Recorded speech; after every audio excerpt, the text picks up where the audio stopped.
Atentaram contra mim na rua, né? Ó, de novo dizendo, não, porque Deus castiga. Então a punição que eu recebi de Deus foi injusta.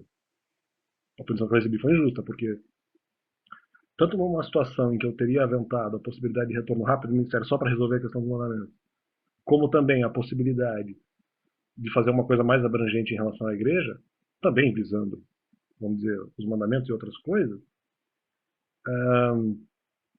nessas duas circunstâncias eu precisaria de preparo espiritual. Então como é que eu fui castigado? Castigado pelo quê? Ah, castigado por não retornar ao ministério. Eu iria retornar depois. Né?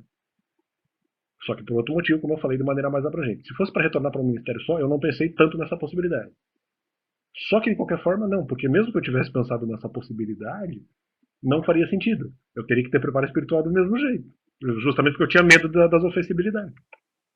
Rápido ou não, sendo isso algo que eu resolveria em poucas idas ao ministério ou não. Então, independente, né?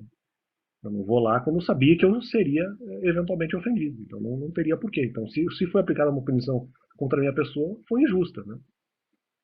No caso, talvez uma certa confusão espiritual nesse caso decorrente, mas injusta. Injusta porque, tanto numa situação de trabalhar em um ministério só, como em algo mais abrangente, nas duas situações eu precisaria de preparo. Porque eu teria medo da questão argumentativa que seria eventualmente dita lá. E eu teria que responder. Então isso está errado. Eu discordo, né? Eu discordo desse pessoal aí no que se refere a qualquer tipo de punição. Se foi punição, foi injusta.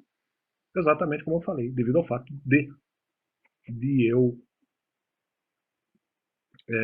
precisar de proteção espiritual decorrente da obediência aos mandamentos. Claro que eu não precisaria obedecer totalmente, mas de qualquer forma eu precisaria de proteção. Talvez totalmente não, mas eu precisaria de proteção espiritual. Então eu teria que obedecer mais. E aí é complicado, não é tão simples assim, né? Então, mas até disso eu tinha medo. Mesmo que fossem poucas vezes, eu teria medo de ir porque eu precisaria de proteção espiritual e, portanto, melhoria de comportamento. Eu acho que eles estão pensando assim, não precisaria de nenhuma mudança de comportamento. Não, mas eu vou ser atacado. Aí eu ia ser atacado. Aí não adiantaria. Aí eu não concordo. Eu não concordo. Então não é bem isso, não.